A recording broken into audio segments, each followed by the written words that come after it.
उनका ये कहना था कि एक लड़का लड़की के कपड़े पहनकर कैसे मॉडलिंग कर सकता है। लेकिन कोई भी मुझे उस नाम से नहीं पुकारता था जो मेरी आइडेंटिटी थी। आप लड़कों की तरह कपड़े पहन के क्यों नहीं वॉक करते हो? आप मेल गेटअप लेके भी तो वॉक कर सकते हो। लेकिन मैं यही कहना चाहूँगा उन सभी लोगों को, नमस्कार, मेरा नाम माहिर गौतम है। मेरी उम्र 26 वर्ष की है और मैं दिल्ली का रहने वाला हूँ। बाय प्रोफेशन मैंने पॉलिटिकल ऑनर्स से स्टडी की है और मैं अपने आप को ही और हिम प्रोनाउंस करता हूँ। मैं एंड्रोजिनस मॉडल हूँ। लोग मुझे इंडिया में androgynous model, unisex model, LGBTQ model इत्यादि नामों से जानते हैं। और मुझे ये बताते हुए बहुत गर्व होता है कि मैं भारत के उन चुनिंदा प्रसिद्ध एंड्रोजिनस मॉडल में से एक हूँ। अक्सर लोग मुझसे पूछा करते हैं कि आप अपने आप को एंड्रोजिनस क्यों कहते हैं? मैं बताना चाहूँगा कि एंड्रोजिनस एक ग्रीक वर्ड है जो एंड्रोस और जिन दोनों से मिलकर बना है। एंड्रोस का मतलब होता है मैन यानी कि पुरुष, और जिन का मतलब होता है विमेन यानी कि स्त्री। अगर हम एक सरल भाषा में कहें तो पुरुष और स्त्री दोनों के शारीरिक गुण वाले व्यक्ति एंड्रोजिनस मॉडल कहलाते हैं। It is a combination of masculine and feminine characteristics.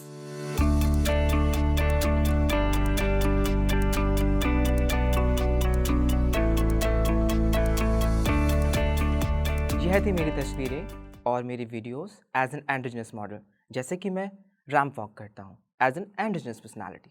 मैं दिल्ली के एक मध्यम वर्ग में जन्मा हूँ और बचपन से ही मुझे, जब मैं अपनी माता को देखा करता था, मैं अपनी माँ को देखा करता था सजते संवरते हुए, तो उन्हें देख के मुझे बहुत खुशी महसूस होती थी और मुझे बहुत ही बेहद ही पसंद था उन्हें देखना।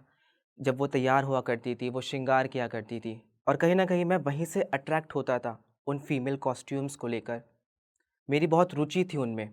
अगर बचपन की ही बात करूँ तो मेरा बचपन गुड्डे-गुड़ियाओं के साथ खेलते हुए बीता है, जहाँ मेरे दोस्त, मेरे साथी आउटडोर गेम्स खेला करते थे। उन्हें गुल्ली-डंडा में इंटरेस्ट था। वो फुटबॉल खेला करते थे, वो क्रिकेट खेला करते थे। लेकिन मैं गुड्डे-गुड़ियाओं के साथ खेल के बड़ा हुआ हूँ। मैं वो गेम्स खेला करता था जो लड़कियाँ खेला करती हैं और इन्हीं सभी कारणों की वजह से मुझे बहुत बुली भी किया जाता था। मेरा बहुत मज़ाक बनाया जाता था। लोग मुझे कहा करते थे, मेरे फ्रेंड्स मुझे कहा करते थे, जब मैं उनके साथ खेलने जाया करता था कि तुम तो जाके लड़कियों में खेलो, तुम तो गुड्डी-गुड़ियाओं से खेलो, तुम्हें तो वही सब पसंद है। तो जैसे-जैसे मैं बड़ा होता गया, तो मुझे हमेशा से ही मेकअप करने का बहुत शौक़ था। मैं अच्छे कपड़े पहना करता था, बहुत सज के संवर के रहा करता था, मेकअप किया करता था, क्योंकि मुझे हमेशा से वो चीज़ें आकर्षित करती थी। वो स्टाइलिश कपड़े पहनना, वो हमेशा से मुझे आकर्षित करता था और मुझे बहुत अच्छा लगता था, वो मुझे खुशी देता था, इसलिए मैं वो सभी चीज़ें करता था। तो यही सभी चीज़ों के साथ मैं बड़ा होता गया और उसी समय मुझे किसी ने फ़ेसबुक के बारे में बताया, तो मैंने फ़ेसबुक के माध्यम से एक फ़ेक आईडी बना के मैंने अपने आप को, अपनी आइडेंटिटी को एक्सप्लोर करना शुरू किया। धीरे-धीरे मैं जानता रहा, पहचानता रहा और फिर मुझे बिल्कुल एकदम से समझ आ गया कि मेरी आइडेंटिटी क्या है, मुझे क्या पसंद है। और 2017 में मैं बिल्कुल श्योर हो गया कि मुझे बॉयज़ में यानी कि लड़कों में इंटरेस्ट है। और एक्सप्लोर करने के लिए मैंने तमाम डेटिंग एप्लीकेशंस का सहारा लिया, मैंने उन्हें यूज़ किया और ऐसे ही फिर मेरी आगे जो जर्नी है वो बढ़ती रही। मैंने हमेशा मेरे मदर और फादर को देखा है कि वो दोनों एक दूसरे के प्रति कितने समर्पित और कितना प्यार करते हैं। जब मैं उनकी वो नोक-झोंक देखा करता था, वो उनका प्यार करने का तरीका, वो कैसे एक दूसरे को प्यार करते हैं, तो कहीं न कहीं मुझे वो सेम फीलिंग उस लड़के के साथ में आया करती थी। वो मेरी केयर करता था, वो मुझे सपोर्ट किया करता था, वो मेरी खुशी जो मेरी खुशी होती थी, वो चीज़ें किया करता था और ये सभी चीज़ें मुझे कहीं न कहीं ये चीज़ एहसास कराने लगी कि ही इज़ द वन जो मेरे लिए बना है और जो मुझे चाहिए था। क्योंकि हर इंसान को एक प्यार की तलाश होती है और हर किसी की ज़िंदगी में हर कोई चाहता है कि उसकी ज़िंदगी में कोई प्यार करने वाला हो, जो उसे समझे और उसके साथ हमेशा रहे। 2017 में मेरा रिलेशनशिप शुरू हुआ और तकरीबन 5 साल तक मेरा रिलेशनशिप चला। हम उस दौरान लिव इन रिलेशनशिप में भी रहे। बहुत हँसी-खुशी हम लोग रहते थे और सब कुछ अच्छा चल रहा था। उस समय मैं एक जॉब किया करता था, वो भी एक जॉब किया करता था और साथ में हम बहुत खुशी-खुशी रह रहे थे और काफ़ी सारे सपने हमने संजोए थे अपने फ्यूचर को लेके कि हम फ्यूचर में ऐसा करेंगे, वैसा करेंगे। जब मैं लिव इन रिलेशनशिप में गया था, जब मैं अपने घर मूव करके और मैं कहीं और जाके रहने लगा था अपने पार्टनर के साथ, तब मैंने उनको बताया मेरी सेक्सुअलिटी के बारे में, मेरे उस रिलेशनशिप के बारे में और आम तौर पर जैसे कि हर पेरेंट्स का रिएक्शन होता है, उनके लिए वो चीज़ बहुत शॉकिंग थी। उनको बिलीव नहीं हो रहा था, लेकिन मैंने उनको समझाया, मैंने उनको सब चीज़ें बताई। थोड़ा टाइम लगा उन्हें धीरे-धीरे समझने में, लेकिन उन्होंने धीरे-धीरे उस चीज़ को समझा और धीरे-धीरे उन्होंने जाना और उन्होंने मुझे एक्सेप्ट किया। ये एंड्रोजिनस मॉडल की जो कहानी है, ये एक साधारण व्यक्ति से एंड्रोजिनस मॉडल बनने तक की नहीं है। ये कहानी एक साधारण व्यक्ति, एक गे फेम बॉय, एक ब्रोकन सोल और जो ज़िंदगी में हार चुका था, उन सब चीज़ों से एंड्रोजिनस मॉडल बनने तक की कहानी है।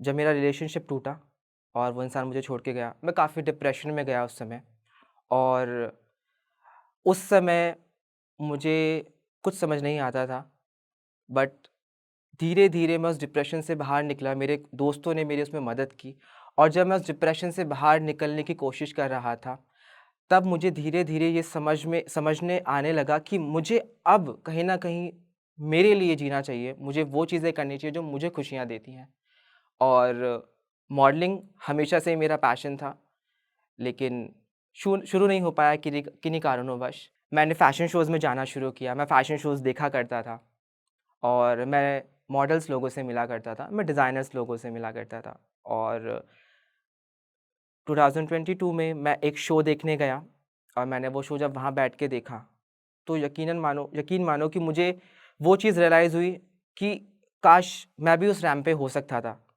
लेकिन मैं नहीं था। लेकिन जब मैं वो फ़ैशन शो देख के बाहर निकला, तो एक मन में बात लेके वहाँ से निकला कि मुझे भी मॉडल बनना है और मुझे मॉडल ही नहीं, मुझे वो मॉडल बनना है जो मेरी आइडेंटिटी है। मुझे उस आइडेंटिटी के साथ मॉडल बनना है। तो वहाँ से मैंने शुरुआत की। शुरुआत इतनी आसान नहीं थी क्योंकि जब मैं मॉडलिंग के लिए जाया करता था, ऑडिशंस देने जाया करता था, मैं डिज़ाइनर्स लोगों से मिला करता था और उनको बताया करता था कि सर मुझे ये मेरी प्रोफ़ाइल है, मुझे मॉडलिंग करनी है। तो वो सिरे से नकार दिया करते थे क्योंकि वो उनका ये कहना था कि एक लड़का लड़की के कपड़े पहनकर कैसे मॉडलिंग कर सकता है? वो मुझे कहते थे कि आप मॉडलिंग कर लो, आप मेल कॉस्ट्यूम पहनो, आप मेल मॉडल बन के वॉक करो। या तो आप अपनी बियर्ड को रिमूव कर लो, आप अपनी बियर्ड रिमूव करके प्रॉपर विग लगा के एक लड़की की तरह वॉक कर सकते हो। लेकिन मैं अपनी शख्सियत से कोई भी कॉम्प्रोमाइज़ नहीं करना चाहता था और इसीलिए मैंने साफ शब्दों में हमेशा यही कहा कि नहीं, मैं एक एंड्रोजिनस मॉडल ही बनूँगा। जो मेरी शख्सियत है, मैं उसी को लेके आगे बढ़ूँगा और मॉडलिंग करूँगा। शुरुआती दिनों में मुझे शोज़ मिलने में बहुत दिक्कतें पेश हुई, लेकिन 2023 में फाइनली मुझे एक डिज़ाइनर ने मौका दिया और उन्होंने मुझे लॉन्च किया एज़ एन एंड्रोजिनस मॉडल। तो वहाँ से मेरी कहानी शुरू हुई एज़ एन एंड्रोजिनस मॉडल। जब मैं शोज़ में जाया करता था और वहाँ पर मैं फ़ीमेल कॉस्ट्यूम्स पहना करता था, लोग मेरा मज़ाक बनाते थे, लोग मुझे देख के हँसते थे। कहते थे कि इसने ये क्या हुलिया बना रखा है, लड़कियों की तरह कपड़े पहन रखे हैं। वो मुझे अलग-अलग नामों से पुकारा करते थे। कोई मुझे ट्रांस बोलता था, कोई मुझे किन्नर बोलता था। अलग-अलग नामों से मुझे हमेशा पुकारा जाता था। लेकिन कोई भी मुझे उस नाम से नहीं पुकारता था, जो मेरी आइडेंटिटी थी। जब मैं रैंप पे वॉक करता था, ऑडियंस मुझे देख के हँसती थी। मैंने वो सब चीज़ें फ़ेस करी हैं। डिज़ाइनर्स लोग मुझे अपने कपड़े नहीं दिया करते थे पहनने के लिए। मेकअप आर्टिस्ट मेकअप आर्टिस्ट मेरा मेकअप करने के लिए मना कर दिया करते थे। ऐसे तमाम चीज़ें मैंने फ़ेस करी हैं। मैंने वो चीज़ें भी फ़ेस करी हैं, शोज़ में जब मैं जाया करता था, जब मैं गेटअप लिया करता था। मैंने कॉम्प्रोमाइज़ वाली चीज़ें भी फ़ेस की हैं, जहाँ मुझे डिज़ाइनर्स, मॉडल्स, शो ऑर्गेनाइज़र्स बोलते हैं कि आप कॉम्प्रोमाइज़ करो, आप आगे बढ़ जाओगे। क्योंकि मुझे कोई as an endogenous model accept करने के लिए तैयार ही नहीं था। लेकिन मैंने भी ठाना हुआ था कि मैं एंडोजिनस मॉडल बन के ही रहूँगा। और मैंने ऐसे करते-करते 1 वॉक, 2 वॉक, 3 वॉक, मेरी रैंप वॉक का सिलसिला चलते रहा और मैं वॉक करते रहा। स्ट्रगल मेरा आज भी है। मैं आज भी वो सारी चीज़ें फ़ेस करता हूँ जो मैं पहले फ़ेस किया करता था। आज भी मुझे शोज़ नहीं मिलते हैं, मेरे टैलेंट के मुताबिक। आज भी मुझे डिज़ाइनर्स अपने आउटफिट्स देने के लिए कतराते हैं। तमाम लोगों ने मुझसे क्वेश्चन किया है कि आप लड़कों की तरह कपड़े पहन के क्यों नहीं वॉक करते हो? आप मेल गेटअप लेके भी तो वॉक कर सकते हो। लेकिन मैं यही कहना चाहूँगा उन सभी लोगों को कि अपनी पहचान छुपाकर मैं कैसे आप लोगों से पूछूँ कि मैं कौन हूँ? तो जो मेरी पहचान है, वो उन फीमेल आउटफिट से है।